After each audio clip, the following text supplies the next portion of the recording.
தானா வீடியோ இல்லை போட்டு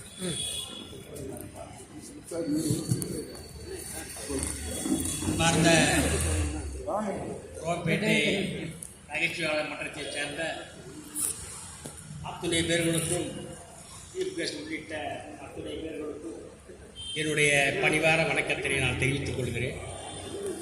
இந்த இடத்துல இந்த ஸ்கூலை பொறுத்தளவு நான் இதான் முதல் தடவை வரேன். ஏன்னு சொன்னால் புத்தாண்டு வாழ்த்துக்களை சொல்லிட்டு போகலாம். அப்படியே என்னுடைய புத்தக வெளியீட்டு விழா நவம்பர் 15 அன்று நடந்தது எங்களுடைய வீட்டில் பெற்ற மொட்டை மாடியில். ஐயா காழியூர் நாராயணன் தான் வந்து அந்த நிகழ்ச்சிக்கு தலைமை தாங்கி நடத்தி எம்எல்ஏ தன்சிங் அவர்கள் அந்த புத்தகத்தை வெளியிட்டார்கள். ஒரு நண்பர் தன்சிங் அவர்கள் முதல் பிரதியை வெளியிட்டு கொண்டார்கள் என்று சொல்லி மிக சிறப்பாக நடந்தது. அந்த நிகழ்ச்சிக்கு அவர் ட்ரிப்ளிகேலேருந்து வந்தார்.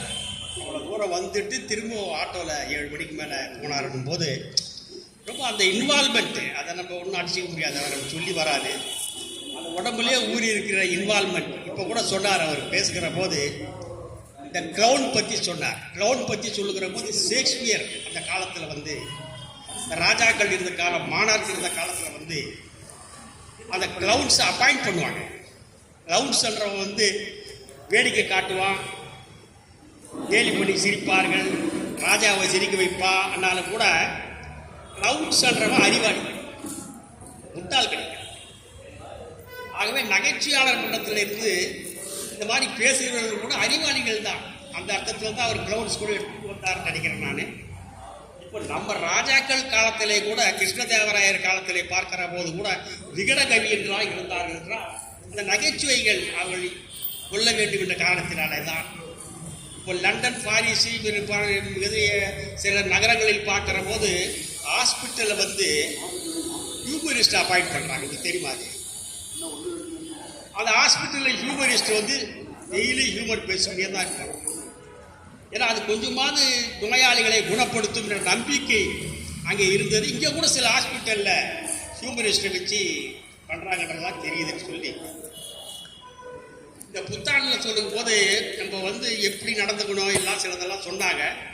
ஒவ்வொரு ஆண்டும் ஒரு இது எடுத்துப்பாங்க. இந்த வருஷத்துலேருந்து இது பண்ணணும் அது பண்ணணும்னு சொல்லிட்டு ஒருத்தன்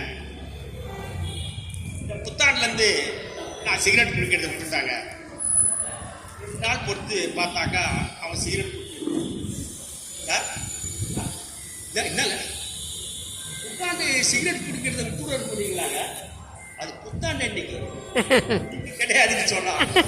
நம்ம வாழ்க்கையில் தான் விட்டுட்டு போறோம் அதெல்லாம் சொல்லி இந்த வாழ்க்கையில பார்க்குற போது சிரிப்பு என்பது வேறு, மன மகிழ்ச்சி என்பது வேறு. மன மகிழ்ச்சி என்பது உள்ளத்திலிருந்து வரக்கூடியது. அந்த மகிழ்ச்சி அது உடம்புக்கு ரொம்ப ஆரோக்கியத்திற்கு தருது. இப்போ பாரதியார் சொல்லுகிற போது என்ன சொல்றாருனாக்கா, புல் இனிது, காய் இனிது, கடல் இனிது, மரங்கள் இனிது, காய்கறிகள்லாம் இனியன, ஆனால் மனிதர் என்றும் இனியர் என்று சொல்லுகிறார். மனிதர்களை பற்றி சொல்லுகிற போதுதான் இனியர் என்று சொல்லுகிறார். மனித சமுதாயத்துக்கு அவன் அவ்வளோ நல்லது, மனித பிறவியா பிறகு நல்லது என்று பாரதியார் சொல்லுகிறார்கள்.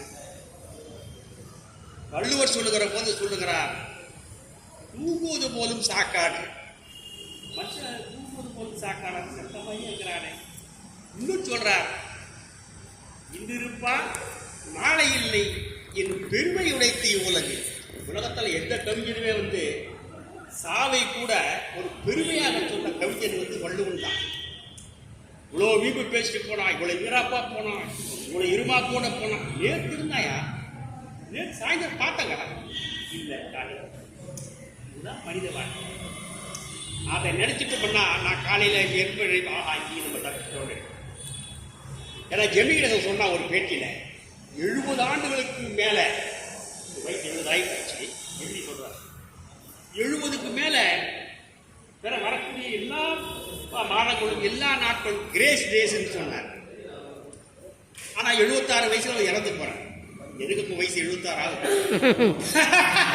நான் வந்து டெய்லி நினைப்பேன், இன்னைக்கு எழுந்துட்டோம், ப்ராப்ளம் இல்லை, ஈகோ இருக்கக்கூடாது, எந்த ஈகோ இருக்கக்கூடாது, யாருக்கிட்டையும் விரோதம் பாராட்டக்கூடாது என்ற ஒரு நம்பிக்கையை என் மனசில் விதைப்பேன். முடிஞ்ச வரையும் நம்ம மகிழ்ச்சியாக இருப்போம், நல்லது பண்ணுவோம்னு சொல்லி இந்த நல்ல புத்தாண்டில் வந்து எல்லாரும் வந்து நல்லதே செய்யுங்கள், நல்லதே நினையுங்கள், நமக்கு கெடுதலே பண்ணாங்க கூட அதை கெடுதல் பண்ணாதீங்க, அந்த இடத்தை விட்டுடுங்க அப்படிதான் நான் சொல்றேன்னு நினைச்சு இப்போ அந்த என்னுடைய விழாவிலை பொறுத்த அளவு அந்த புத்தக விழாவிலை பார்க்கணும். எல்லாரையும் கூப்பிட்டேன், என் ஃப்ரெண்டு, என் விரோதி, எனக்கு பிடிக்காதவன், பங்கு வீட்டுக்காரன் எப்படா இந்த சக்கர தண்ணி உள்ளான்னு பார்ப்பான் அவனை எல்லாரையும் கூப்பிட்டேன். ஏன்னா எனக்கு யார் மேலே விரோதம் இல்லை என்ற காரணத்துக்காக தான். சொல்லி வாய்ப்புக்கு நன்றி கொடுக்கிறேன்.